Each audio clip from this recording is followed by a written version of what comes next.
The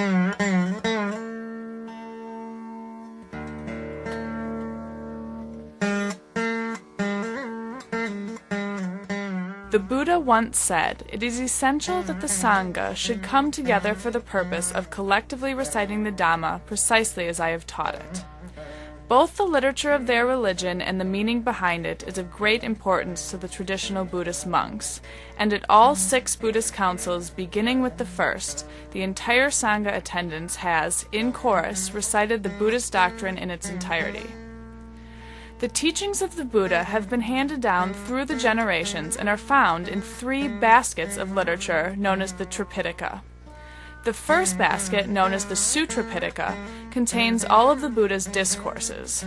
The second basket, known as the Vinaya Pitaka, states the rules set forth by the Buddha for monastic life.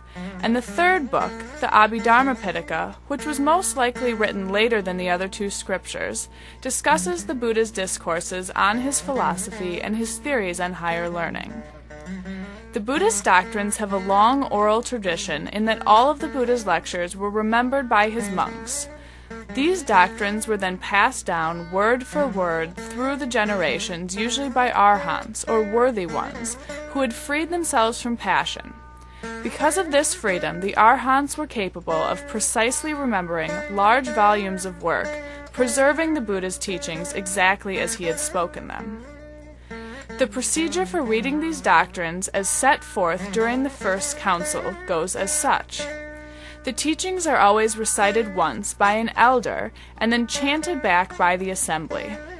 The recitation must then be judged as authentic and voted by the Sangha members to be the true teachings of the Buddha before any other discussions occur. These recitations are known as the Dhamma Sanjitas. The traditions of the recitation were laid out at the First Buddhist Council and have remained unchanged throughout 24 centuries and 6 Buddhist councils. The first council was held in 544 BCE, 3 months after the Buddha's death. It was convened by King Ajatasattu and was held in the Satyapani cave outside Rajagaha. 500 arhants were in attendance and took part in the council's proceedings. The council was prompted by an incident in which a monk protested against the rules laid out for monastic living in the Vinaya Pitaka. The elders believed that the Dhamma had to be preserved to prevent monks from interpreting it as they pleased, so they questioned an expert monk concerning the Vinaya on the specifics of monastic rules. The Vinaya was then approved, as was the rest of the Dhamma. The second council was called 100 years after the Buddha's death. It was called by King Asoka and took place at Vassal. 700 monks took place in the council's proceedings, and the entire Tripitaka was read and voted on by the attendants as the true word of the Buddha. The council was primarily called to settle disputes over the Vayan monks' breaking of 10 minor rules set forth in the Vinaya Pitaka. These offenses consisted of 1. Storing salt, 2. Eating after midday, 3. Eating once and then begging for alms, 4. Holding the Uposatha ceremony with monks in the same area, 5. Carrying out official acts without the entire assembly, 6. Following a practice because it was done by one's teacher, 7. Eating sour milk after the midday meal, 8. Drinking a strong drink that has yet to ferment, 9. Using an improperly sized rug, and 10. Using silver and gold. These practices were thought to contradict the Buddha's original teaching. The monks debated the matter and voted against the Vayan monks, who refused to accept the decision and were therefore expelled. Many events contributed to the need to convene a third Buddhist council. First, disputes began to arise between 2 different schools of Buddhism.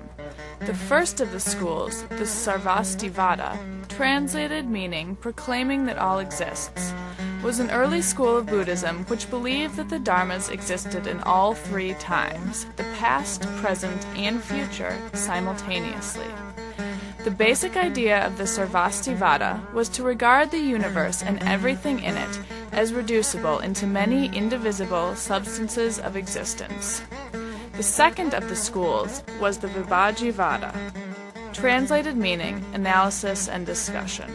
This school says that the first step to insight must be achieved by one's experience, analysis, and reasoning instead of from blind faith. This belief stems from the Kalama Sutra's teaching that one should trust their own experience above anything else. They believe that only the present time exists now. This school, formed during the Third Council, combined all the orthodox Buddhist schools and is often named the precursor of the Theravada school. Another aspect that necessitated a third Buddhist council was the effect Emperor Ashoka had on Buddhism, the Sangha, and its integrity. Asoka was named Emperor of the Mauryan Empire in 270 BCE. He violently attained the throne by killing all rival princes except his own brother. He was a violent ruler engaging in many wars with neighboring countries, such as Kalinga. This invasion caused the deaths of many thousands of people. The immense bloodshed had an effect on Asoka, and he pledged never to wage war again. Asoka sought non-violence and became a Buddhist. He made religious pilgrimages to places such as the Buddha's birthplace and the spot from which the Buddha delivered his first discourse. Asoka also erected pillars at important Buddhist landmarks and wrote edicts on the pillars preaching morality, the Buddha's teachings, and tolerance and acceptance of all religions. He established hospitals for both animals and humans and developed a highway system for India. Asoka was very generous and aided Buddhist sanghas with large monetary gifts. These gifts attracted greedy people who had no wish to attain enlightenment, only to gain his gifts of clothes, food, shelter, and medicine. These greedy people led to impurity within the sangha. Some of these people even wore robes and infiltrated the monastery without being properly ordained. The real Sangha monks refused to hold the Uposatha ceremony in the presence of these corrupt monks. Asoka, feeling responsible for the upset in the Sangha, sent a minister to command that the monks perform the ceremony. When the monks refused, the minister beheaded them until coming to Asoka's brother, who had since become a monk. Appalled by what he had done, the minister reported back to Asoka. Asoka then sought the advice of the elder Tara Magalaputta Tissa, who proposed that the unworthy monks be exposed and expelled from the Sangha at another council. The third council was therefore held mainly to rid the Sangha of corruption, but also to reconcile the different schools of Buddhism. It was convened in 326 BCE and was held at Asokarama in Paliputta.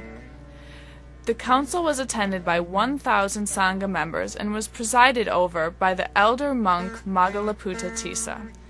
At the council, the monks from the Sangha were questioned on the teachings of the Buddha, and those who held the wrong ideas were expelled from the Sangha. To ensure the purity of the Dhamma, the elder Magalaputta Tissa wrote a book called the Kathavatu, which contains 23 chapters capturing discussions refuting heretical views held by certain sects on philosophical matters. This book became the fifth book of the Abhidhamma Pitaka.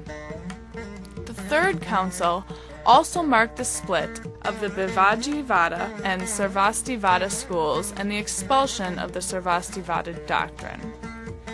At the Third Council, Emperor Ashoka sent out missionaries who had great knowledge of the Buddha's teachings to spread Buddhism to many different countries. He sent out about 60 missionaries to Greece, Gandhar, Kashmir, the Himalayan regions, Mysore, Ceylon, now Sri Lanka, Burma, Malaya,